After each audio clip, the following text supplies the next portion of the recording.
Brian. Brian.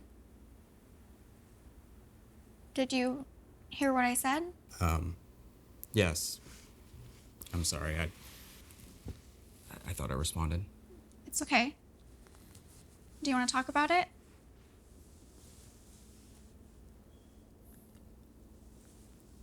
I guess I just thought that 15 years into my career, moving us to Los Angeles, investing everything into this, I thought that balance existed. I told myself it did. I told you it did. Editing till 4 a.m., 18-hour days without a word to each other, canceled plans every weekend. This wouldn't be our life forever. I want you to know that I really believed that. I was wrong. I'm sorry.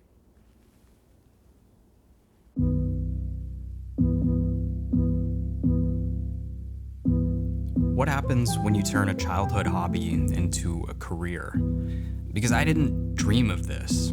There was no master plan, no college degree, no high school diploma. I just followed my curiosity, my unrestricted childhood creativity, and somehow it turned into a machine.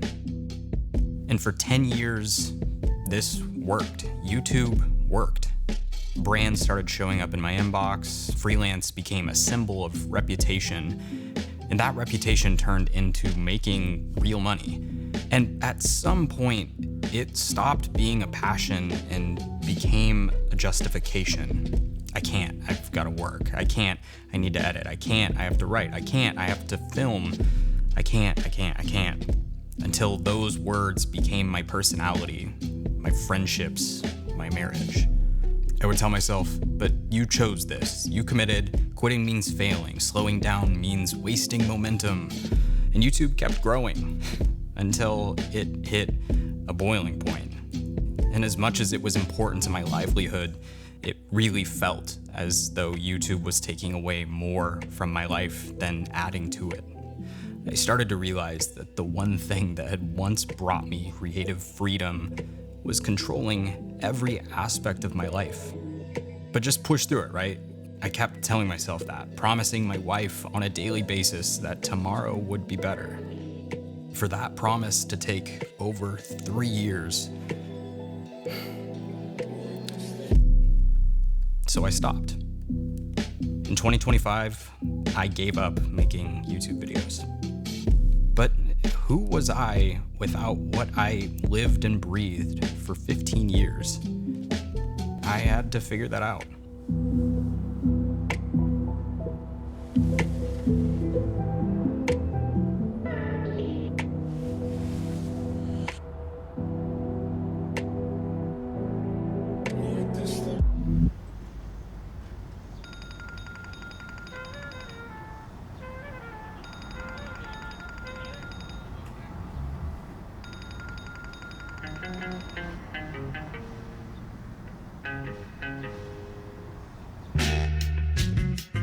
I realized I didn't need to stop creating altogether. I just needed to change how and what I created. So I spent the last year focusing my energy solely into the work that gave me energy. 2, 1, action! Green 18, Sahara! Snap it, win! Commercial cinematography is what I came to LA for.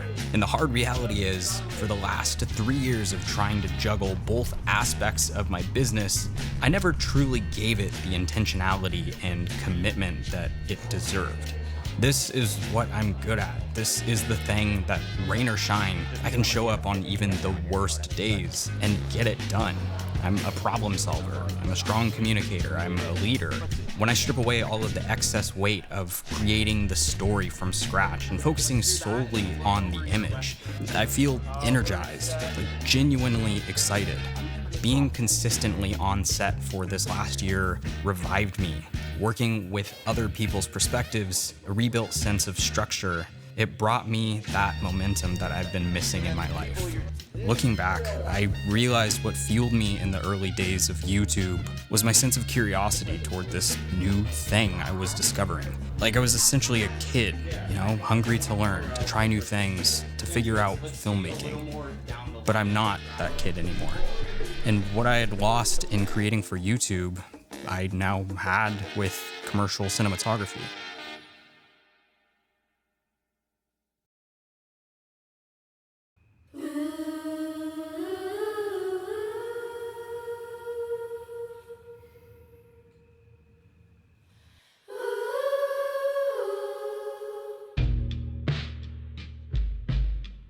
While moving forward and finally enjoying this positive shift in my work and in my life, I felt like something was still holding me back.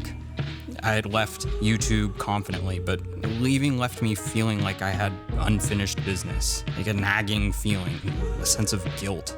The break from creating for YouTube also pushed me into a pretty bad place with consuming. I'd opened the app with a lump in my throat. I found myself scrolling constantly, bored with the content I was consuming.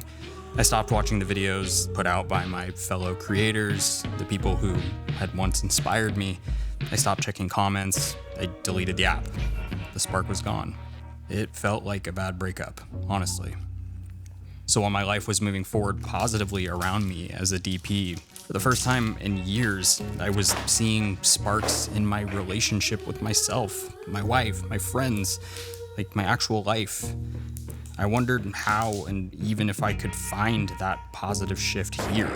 Could I do all of this again? Well, the truth is, I don't know yet. But we're here today.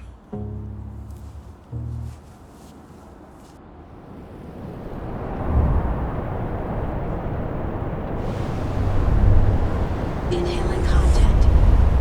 Exhaling time. Inhaling content. Exhaling time. Inhaling content. Exhaling time. Exhaling time. Exhaling time. Inhaling content. I want to lead by making something very clear. Taking a break was the right decision for me.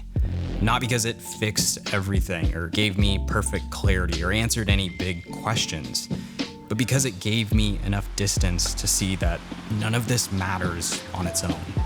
It only matters if I decide what role it plays in my life. And if creating is going to exist alongside of everything else I care about, then it has to support my story, not disrupt it.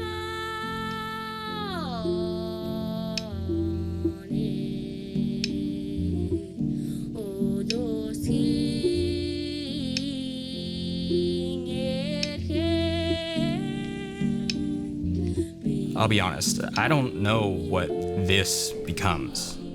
Creating and storytelling have always been a huge part of my life. When I was younger, they were my entire life. Now they aren't. There's more to me than my output. Yes! We're doing it! There's a life that exists whether or not anything gets published. Creation will continue. That part of me isn't gone. I don't know that it ever could be, but it will continue on different terms. And for now, I don't even want to define what those terms are. The rigidity of modern content creation has caused too many problems for me to rush into another set of constraints. I want to leave room before I build structure again. I'm choosing not to lock this into a format, a schedule, or even a promise to you guys. Just space and permission to let it become what it needs to be. Exhaling time.